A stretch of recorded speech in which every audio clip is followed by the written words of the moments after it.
Olá a todos, nós hoje continuamos o estudo do livro Nosso Lar. Nós estamos num capítulo bem interessante, que é o capítulo 44, que fala sobre as trevas. E a gente resolveu retomar um pouquinho do capítulo 12, que fala do umbral, né? Trazendo aqui alguns trechos que nos ajudam a compreender melhor. Ele diz aqui no capítulo 12 sobre o umbral, que nós renascemos. Ele faz uma analogia como se a gente estivesse num tanque ali da vida humana com a roupa suja, né? Mas que quando a gente renasce, ao invés de purificarmos, há situações em que a gente deixa essa roupa mais suja, ou seja, vai agregando ali ao nosso espírito mais erros, mais dificuldades.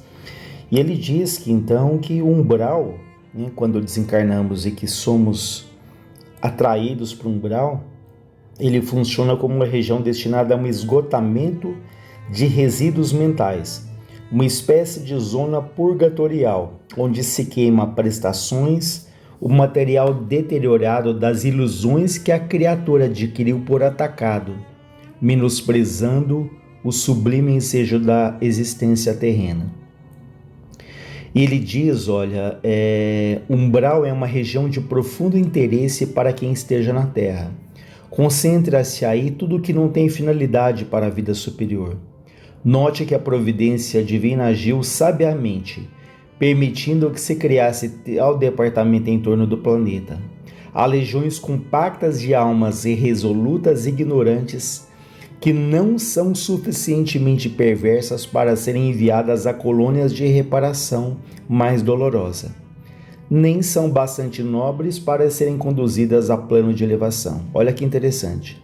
Então há muitos espíritos que eles não são decididos, são ignorantes, mas não são perversos.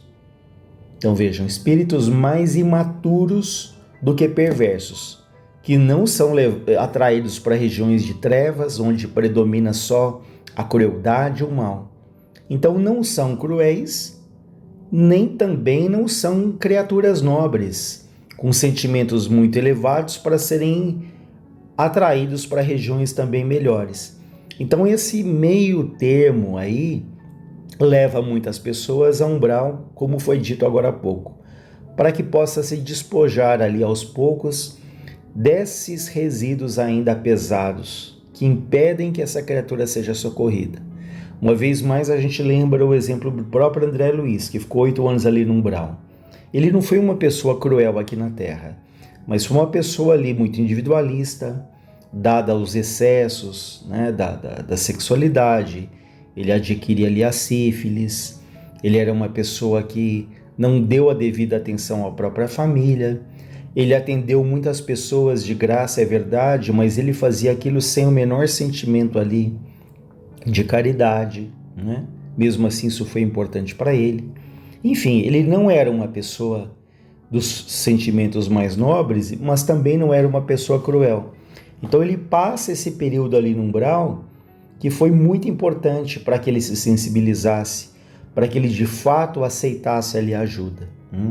Então sempre reforçando um ponto que é muito importante, essas regiões, seja o umbral e seja as trevas, não são regiões geográficas que foram criadas, né? Como se quando a gente desencarnasse, você falou, olha, vem cá, vamos passar numa fila, você vai para o umbral, você vai para uma região melhor, você vai para as trevas.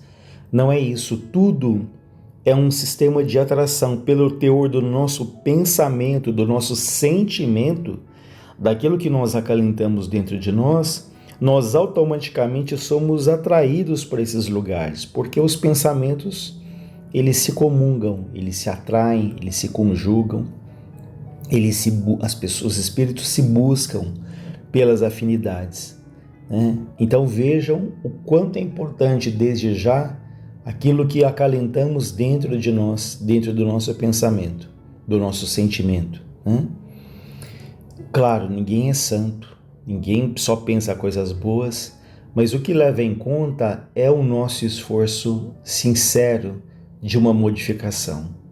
Não é sermos melhores do que as outras pessoas, procurarmos ali enxergarmos as nossas qualidades, mas enxergarmos as nossas sombras também, aquilo que não é saudável, aquilo que não é positivo, gradativamente mudando ali os sentimentos de inveja, de raiva, de posse, não é?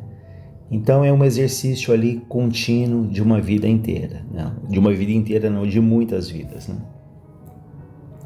Então ele fala ali desses que vão para o umbral, que por não encontrarem Deus à disposição dos seus caprichos, à morte do corpo físico, e sentindo que a coroa da vida eterna é glória intransferível dos que trabalham com o Pai, essas criaturas se revelam e demoram em mesquinhas edificações.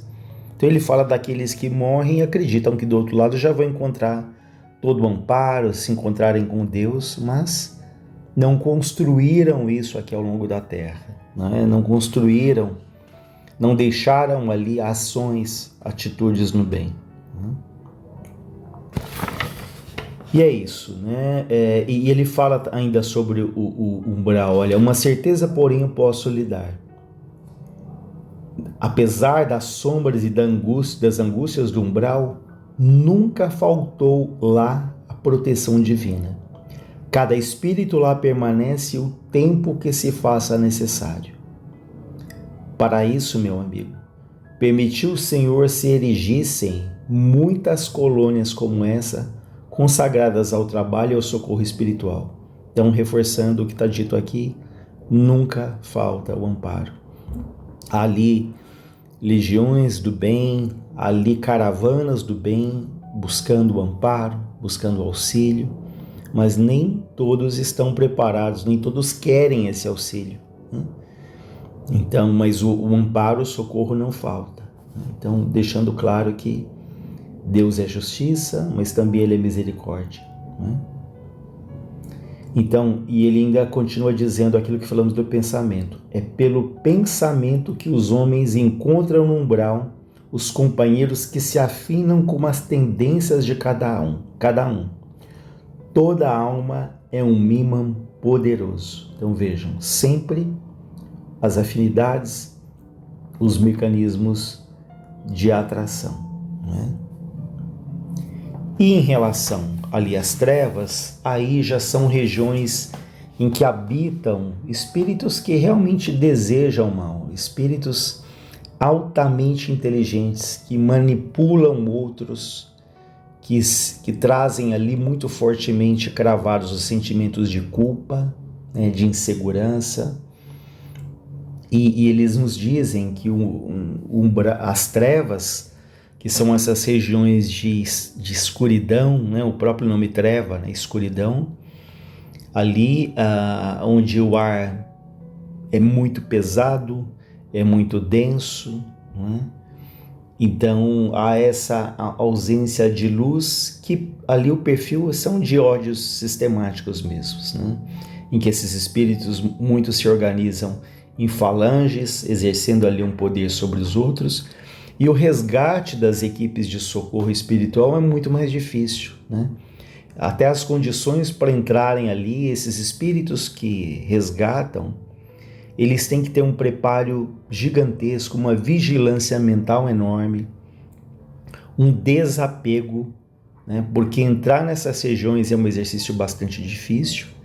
E outra, se no umbral há muitos que não estão preparados ou não querem ajuda, aqui nas trevas isso é potencializado de uma maneira imensa, Porque ali sim, se há o predomínio da crueldade, há espíritos altamente endurecidos, esses sim não querem mesmo ajuda e atacam ali, muitas vezes, esses que tentam ajudar. Então é um trabalho de desprendimento muito grande desses que se propõem a essas regiões das trevas para ajudar ali, E esses indivíduos que estão ali nas trevas, eles permanecem lá por quanto tempo for necessário, enquanto eles estão apegados ainda com essa afinidade com ódio, com o egoísmo, com a culpa.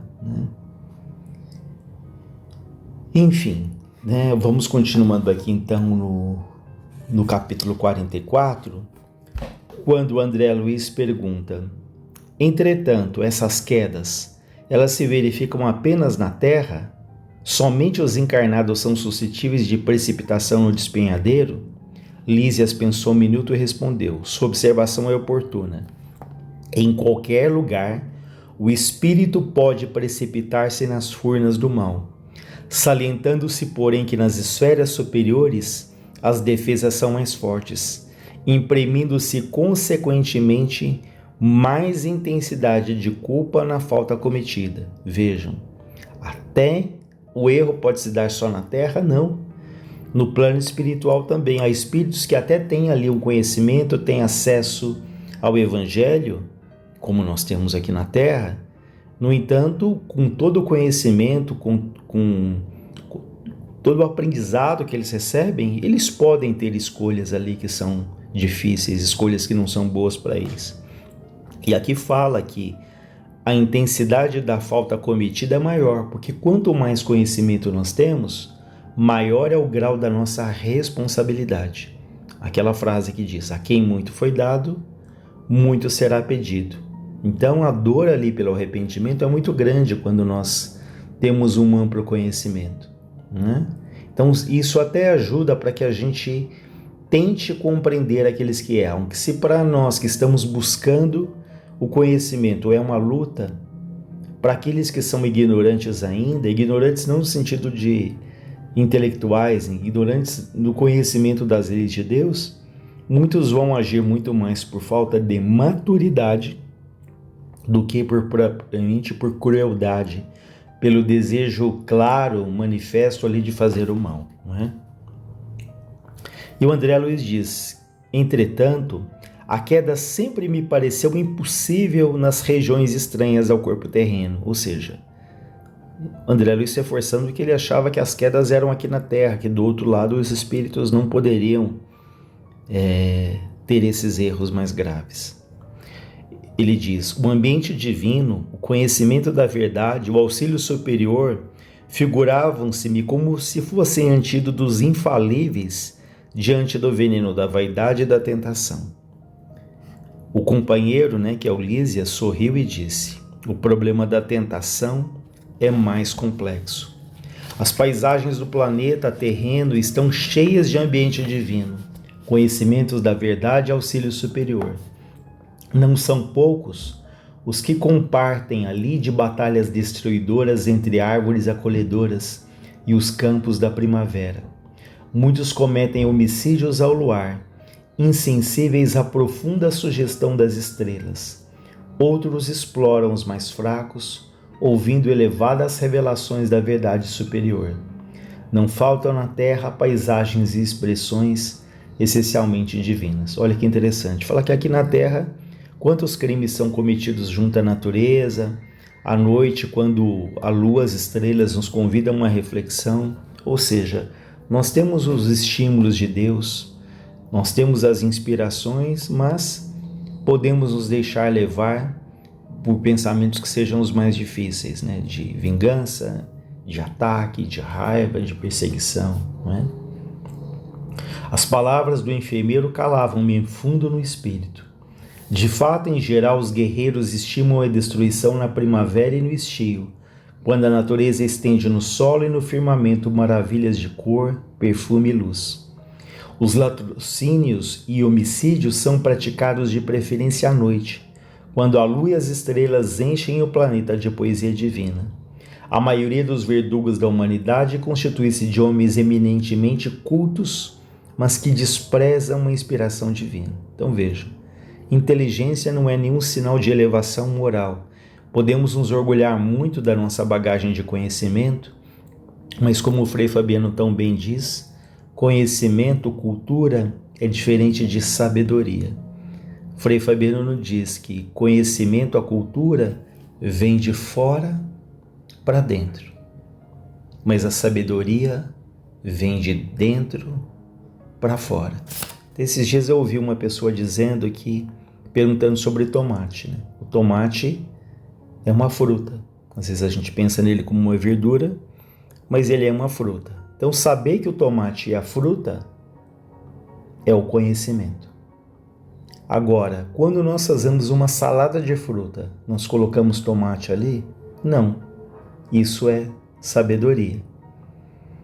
Então, trazendo para a nossa realidade, nós podemos ler livros, compreendemos as filosofias, conhecemos a nossa religião, isso é conhecimento. Agora, usar aquilo no nosso dia a dia, usar aquele conhecimento para que ela de fato provoque uma transformação no nosso sentimento, isso é sabedoria. Então nós vamos encontrar pessoas que têm pouquíssima cultura, que mal sabem falar, mas elas trazem uma sabedoria da vida, encaram a vida com uma clareza, com uma simplicidade, têm um poder de decisão ali simples, mas com clareza, com equilíbrio. Isso é sabedoria. Aquele que ele não traz tanta cultura, mas que aquilo que eles têm dentro de si é profundo, né? É um sábio no sentido mais amplo da palavra, né? Então, cultura é diferente de sabedoria. Por isso que ele fala aqui que muitas pessoas cultas cometem ali crimes na humanidade porque desprezam a inspiração de Deus.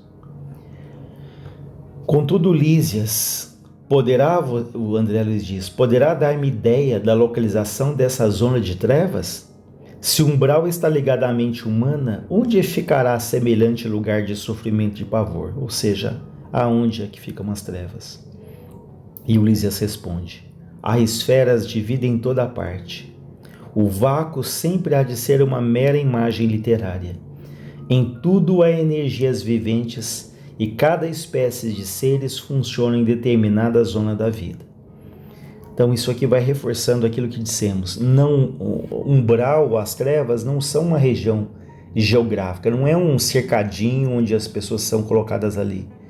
Nós automaticamente somos atraídos para essa ou aquela região, dependendo, como foi reforçado várias vezes, daquilo que pensamos, daquilo que sentimos, daquilo que desejamos, daquilo que alimentamos ao longo da nossa vida. Então, quando nós morremos, desencarnamos, ninguém vira santo de uma hora para outra. A natureza não tem nenhum milagre. Continuamos sendo aquilo que alimentamos aqui na Terra. Há só uma diferença de planos, mas para onde é que nós vamos? Depende das nossas tendências, depende daquilo que temos construído ao longo da nossa trajetória, né? Depende daquilo que nos atrai. E o Lísias continua dizendo, naturalmente, como aconteceu a nós outros, você situou como região de resistência além da morte do corpo. Apenas os círculos a se iniciarem na superfície do globo para cima, esquecido do nível para baixo. Por quê? O umbral, ele fica na região abaixo da terra, é como se fosse o subsolo de um prédio, né? A vida, contudo, palpita na profundeza dos mares e no âmago da terra. Ele está dando exemplo até dos mares. Os peixes vivem nos mares, mas abaixo ali, lá no fundo, tem as regiões abissais, onde também não há luz, a luz solar não chega, os peixes têm luz própria, porque ali é uma escuridão absurda, né? Há a total escuridão. Então a Terra também é a mesma coisa, há planos acima da Terra, o nosso lar, por exemplo, está acima da Terra, está na região ali do Rio de Janeiro. O umbral está lá perto também, agora as trevas estão abaixo da superfície da Terra. E o Lísias continua dizendo, além disso, há princípios de gravitação para o espírito, como se dá com os corpos materiais. A terra não é somente o campo que podemos ferir ou menosprezar a nosso bel prazer. É uma organização viva, possuidora de certas leis que nos escravizarão ou libertarão segundo as nossas obras. É claro que a alma esmagada de culpas não poderá subir à tona do lago maravilhoso da vida. Resumindo, devo lembrar que as aves livres alcançam as alturas. As que se embaraçam no cipoal sentem-se tolhidas no voo, e as que se prendem a preço considerável são meras escravas do desconhecido, percebe? Então, dependendo, ele dá um exemplo de uma ave. Tem aves que vão alçar longos voos, tem aquelas que não vão conseguir voar porque estão tão ali, se embaraçam no cipoal, né, nos cipós, e tem aquelas que vão ter um peso que elas não vão conseguir voar, né? Então o espírito também, dependendo aí que tem uma questão até magnética, de quanto mais o espírito é bom, mais leve é seu corpo espiritual, o seu perispírito. Então um perispírito grosseiro, pesado, denso, carregado ali de culpa, de ódio, de sentimentos difíceis, ele não vai conseguir elevar-se a regiões mais altas. Ele vai ser atraído de acordo com aquilo que ele acalentou. E aqui existe uma questão de um peso mesmo. Por isso que ele fala, há princípios de gravitação para o espírito como se dá para os corpos materiais. Aqui é uma questão até de gravidade. Nós vamos conseguir ascender de acordo com a condição do nosso perispírito. E essa condição do perispírito, ela é determinada pela nossa condição espiritual, pela condição de como somos dentro de nós. Porque uma coisa é aquilo que a gente aparenta ali para o mundo, as máscaras que a gente cria, outra coisa é aquilo que de fato nós somos. Por isso que nós devemos buscar sempre a simplicidade. Quando fala simplicidade, não é aquela pessoa que anda ali de uma maneira, vestida de uma maneira muito simples, que ela não tem projeção. Não é. É aquela pessoa que ela é realmente o que ela é. Como o Frei Fabiano diz, a humildade o que é? Não se sentir mais nem menos do que ninguém. Então, essa é uma pessoa simples. Ela não se acha menos nem mais. Ela é o que ela não fica se comparando o tempo todo, ela não fica querendo proteger a sua imagem o tempo todo, se sobressair. Então, o humilde, ele não se sente humilhado, porque ele não fica se comparando com os outros. Ele tem ali a consciência da sua própria dignidade, ele tem essa serenidade dentro de si. Por isso, ele é uma pessoa que não fica se magoando, né? E para finalizar, Ulisses diz: qual acontece a nós outros que trazemos em nosso íntimo o superior e inferior, também o planeta traz em si as expressões altas e baixas, com que corrige o culpado e dá passagem ao triunfador para a vida eterna. Você sabe, como médico humano, que há elementos do cérebro do homem que lhe presidem o senso diretivo. Hoje, porém, reconhece que esses elementos não são propriamente físicos, e sim espirituais na essência. Quem estime, quem deseja viver exclusivamente nas sombras, vai embotar o sentido divino da direção. Não será demais, portanto, que se precipite nas trevas, que vá para as trevas, porque o abismo atrai o abismo. Cada um de nós chegará ao local para onde esteja dirigindo os próprios passos. Então essa frase final nos indica claramente para onde nós vamos. Depende para onde nós estamos dirigindo os próprios passos. E reforçando mais uma vez, não é uma santidade que Deus espera de cada um de nós. Nós somos espíritos aprendizes, ainda imperfeitos, mas o que se espera de todos nós? O esforço, a boa vontade, o desejo do bem, pedindo a Deus que nos ajude a minimizarmos os sentimentos difíceis que ainda trazemos, pedimos a Deus que nos ajude a que possamos perdoarmos. Claro, pedir a Deus, mas nos esforçarmos, porque ninguém vai conceder a nós uma coisa que nós não conquistamos. Então, o que se pede é o nosso esforço. Tanto que o conceito que se tem do espírita qual é? Que Kardec nos traz. Reconhece-se o verdadeiro espírita pelo esforço que ele faz para dominar as suas más tendências. Aí está muito claramente implícito que reconhece o espírita pelo esforço que faz para dominar as suas más tendências. Ou seja, o verdadeiro espírita, ele tem as suas tendências difíceis, mas ele se esforça, Ele luta, ele se analisa, ele busca ali o bem. Então, não se espera a perfeição, mas o nosso esforço. Esse é o convite que somos constantemente levados a refletirmos sobre isso. Então, na semana que vem, nós iniciamos o capítulo 45, que se chama No Campo da Música. Que Deus nos ampare, nos fortaleça hoje e sempre.